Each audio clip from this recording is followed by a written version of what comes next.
Nuh Aleyhisselam peyğəmbərlərin birincisidir və rasulların birincisidir.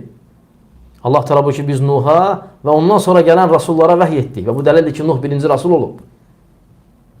Nuh'a və Nuh'dan sonra gələn rasullara. Və bu dəlildir ki Adəmdən sonra ilk rasul Nuh olub və Nuh'un gəlmə səbəbi də şirkin çoxalmasıydı. Allahdan qeyri-ibadət yerlərinin çoxalmasıydı.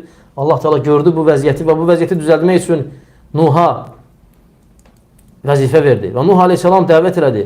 Və dedi ki, ey Rəbbim, mən onları gecə gündüz dəvət elədim. Onlar isə mənə iman eləmirlər. Bir qism, az qismdən başqa. Allah Teala artıq başa düşdü ki, onlar iman etmək istəmirlər. O zaman dedi ki, bir gəmi düzəlt. Və Nuh Aleyhisselam gəmi düzəldəndə onlar dedilər ki, Nuh dəli idi. Yenə dəli olub, quruda gəmi düzəldir. Və Nuh Aleyhisselam ona iman edənlərdən hərəsindən 2 cüt, zəvceyn, qadın kişi mindirdi gəmiyə. Və gəmi hazır olanda və Allah Teala yerə əmr edəndə ki, daha doğrusu göyə əmr edəndə ki, yağdır, suyuvu yağdır, Nuh Aleyhisselam oğlunu gördü. Dedi, ya bu neyyə? Ey oğlum, irkəb mənə, bizlə min.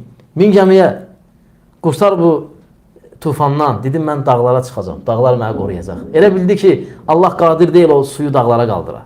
Bu la ilahe illallah yox idi. Daşlara bağlanmışdı, uza yerlərə, hündür yerlərə güvənirdi. Lakin Allah Teala nədir?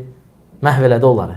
O zaman ki Allah Teala əmr elədi ki, ey yer sakitləş və ey göy suyu saxla, Allah Teala'ya dua eləməyə başladı Nuh. Dedi ki, ey Rəbbim, oğlumu bağışla. O mənim əhlimdən idi.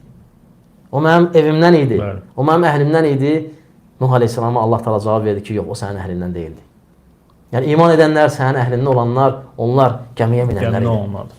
Ona görə həqiqi la ilahe illallah insanı haqq əhli ilə gəmiyə mindirər, doğru yola aparar, doğru yolda sabit eləyər. Amma insan azarsa artıq insana fayda verməz.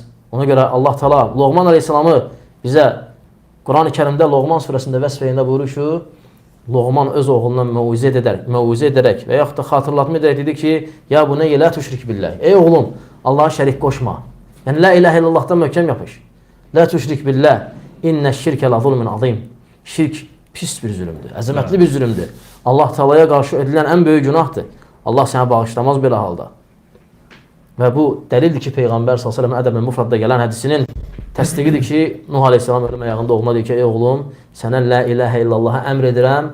Əgər göylər və yerlər tərəzinin bir gözünə, la ilahe illallah tərəzinin bir gözünə qoyulsa, o zaman la ilahe illallah ağır gələcək. Və bu la ilahe illallahın fəzilətidir. Və həmçinin bu hədisi təsdiqləyən başqa bir hədis